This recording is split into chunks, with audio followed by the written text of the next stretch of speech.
নমস্কার।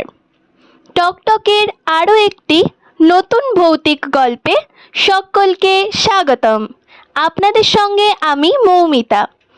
আজকে আমার কণ্ঠে শুনবেন শচীন্দ্রনাথ বন্দ্যোপাধ্যায়ের লেখা ভৌতিক ছোট গল্প একদিন রাত্রে। গল্পে প্রবেশ করার আগে বলে রাখি, এই গল্পটিতে যে ঘটনাটি বর্ণনা করা হয়েছে তা সত্যি সত্যি অনেকের সঙ্গে ঘটে থাকে। তাই যাদের সঙ্গে এই ধরনের ঘটনা ঘটেছে তারা অবশ্যই আজকের গল্পটির সঙ্গে রিলেট করতে পারবেন। এখন তবে প্রবেশ করা যাক মূল গল্পে। বিএসসি পরীক্ষা সামনে এসে গেছে। পড়াশোনা কিছুই করিনি। মেজদার নতুন মোটরটায় 70 মাইল স্পিড দিয়ে ডায়মন্ড হারবারে বা চন্দননগরে বন্ধু বান্ধব নিয়ে হল্লা, এইসবেই দিন কেটেছে। কিন্তু আর নয়, বই খুলে এবার ঘরে বসেছি। রাত বোধ হয় অনেক হলো। বৈঠকখানা থেকে বর্দার ব্রিজের আসরের তর্কাতর্কির শব্দও আর কানে আসছে না। মেজদা ডাক্তার অনেকক্ষণ রোগী দেখে ফিরে এসে তার ঘরে শুয়ে পড়েছে। কেটে গেছে আরও বেশ কিছুক্ষণ। এবার ঘুম পাচ্ছে। রীতিমতো ঢুলে পড়ছি। কিন্তু না, ঢুললে চলবে না, ঘুমালেও চলবে না। তাই খাতা নিয়ে অঙ্ক কষতে শুরু করলাম। অঙ্ক কষছি। হঠাৎ দরজার পাল্লা ঠেলে মেজদার আবির্ভাব।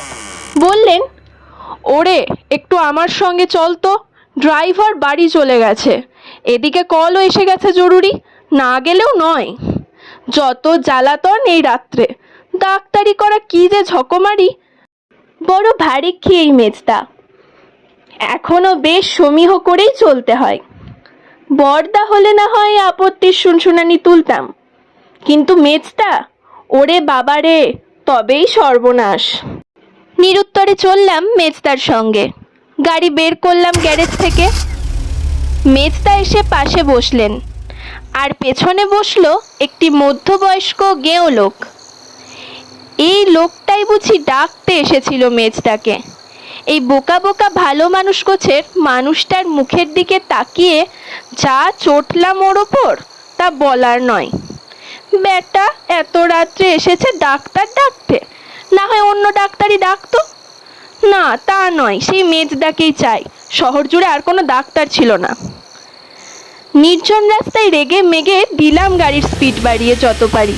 এই রাস্তা সে রাস্তা করতে করতে শহরের প্রায় বাইরে অন্ধকার এক কানাগলির সামনে এসে লোকটা দাঁড় করালো আমাদেরকে। তারপর গাড়ি থেকে নেমে মেজদাকে বলল, একটু বসুন ডাক্তারবাবু, আমি লণ্ঠনটা নিয়ে আসি। বড় অন্ধকারের দিকে, তখনও লোডশেডিং চলছে বোধহয়। লোকটি দেখতে দেখতে অন্ধকার গলির মধ্যে অদৃশ্য হয়ে গেল এবং তার কিছুক্ষণ পরেই আরেকটি মধ্যবয়স্ক লোক বেরিয়ে এলো এই অন্ধকার থেকেই। হাতে কোনো লণ্ঠন ছিল না। আমাদের দুজনকে দেখে থমকে দাঁড়ালেন।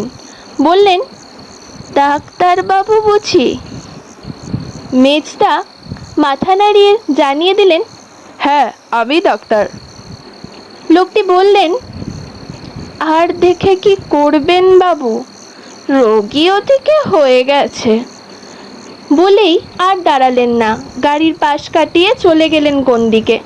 আমরা নির্বাক। একটু পরে এলো সেই আগের লোকটি, লণ্ঠন হাতে নিয়ে। বলল, আসুন ডাক্তারবাবু। মেজদা রীতিমতো গেলেন তার পিছনে পিছনে। কিন্তু কি আশ্চর্য, ফিরে এলেন একটু পরেই, যেন পলক ফেলতে না ফেলতেই। একটা সিগারেট ধরানোর ইচ্ছা ছিল, কিন্তু তার আর ফুরসত পেলাম না। মেজদা হাতের ব্যাগটা ভেতরে রেখে দিলেন এবং পাশে এসে বসলেন। বললেন, দেরি করিস না, শিগগির স্টার্ট দে। গলাটা ওর যেন একটু ধরা ধরা, স্বরটা কাঁপা কাঁপা। দিলাম গাড়ি চালিয়ে। একটুক্ষণ চলার পরই মেজদা বললেন, হ্যাঁ রে, যে লোকটা একটু আগে এসে আমাদের কাছে বললেন রোগী মরে গেছে, তার মুখটা লক্ষ্য করেছিলি?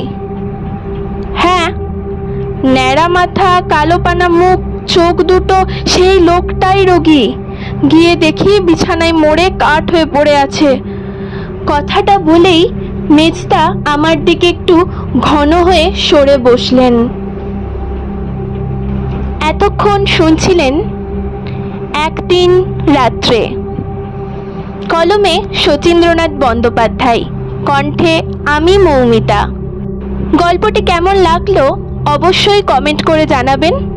যদি ভালো লেগে থাকে তাহলে লাইক করবেন এবং নিত্য নতুন এই ধরনের গল্প শোনার জন্য অবশ্যই চ্যানেলটিকে সাবস্ক্রাইব করবেন। ধন্যবাদ। দেখা হচ্ছে পরবর্তী গল্পে।